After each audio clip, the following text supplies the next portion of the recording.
Hi, my name is Vivian Ducat, and I'm a creator of digital media and video for museums as well as other kinds of presentations.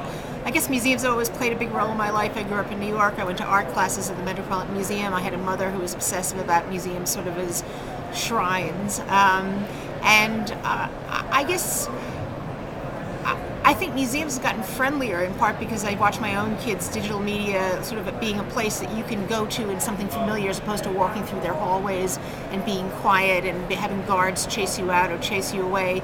I think, I did my trip to Europe when I was 16 and had to do as many museums, all the famous museums, to see them. And I think museums as sort of places in our path will continue because they're still in cities and people will still have to tick them off. I think that you become more aware of how things you own are museum worthy, and you realize, maybe it's from being a professional, how little of a museum's collection you ultimately ever see. And therefore, what difference does it make what collection the museum has versus what you might have?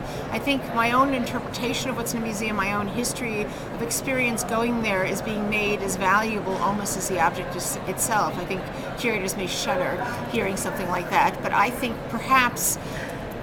But I still look to what museums are open on Saturday nights when I finally have a babysitter to be able to go out. If I don't want to go to a movie and I don't want to just eat dinner, I go to a museum. So I feel like museums as places that have their role in a city will probably continue to exist. Museums as them dictating what it's going to be or only based on their collection may end. On the other hand, there's a real randomness. I've come to realize, well, a lot of museums, why they have what they have, and people donated things for a particular historical point in time. So why is it so sacred what museums have anyway versus what you have in your collection or what's out there?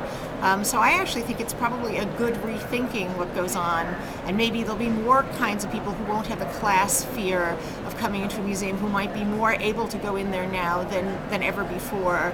I think in New York, a lot of us think the museums are there for tourists because there's no room for us New Yorkers because there's so many tourists. So it might be a good thing. Maybe there should be, citizens of the city only nights to forget about the outside people who take over, who are doing it like my trip to Europe, the grand tour of going to have seen XY museums. It's kind of a relief. It's kind of an interpretive thing that is there when you go to a foreign country, that you could do the museums and begin to understand something. I think they still have their value regardless of what's going on. And I enjoy coming to these conferences to hear how museum people kind of worry, and will they still be, will people still come, and do we have to spend on the website and all of that? I think, I think it's actually a good shakeup that's going on. And I think that that's what I want to contribute. Thanks.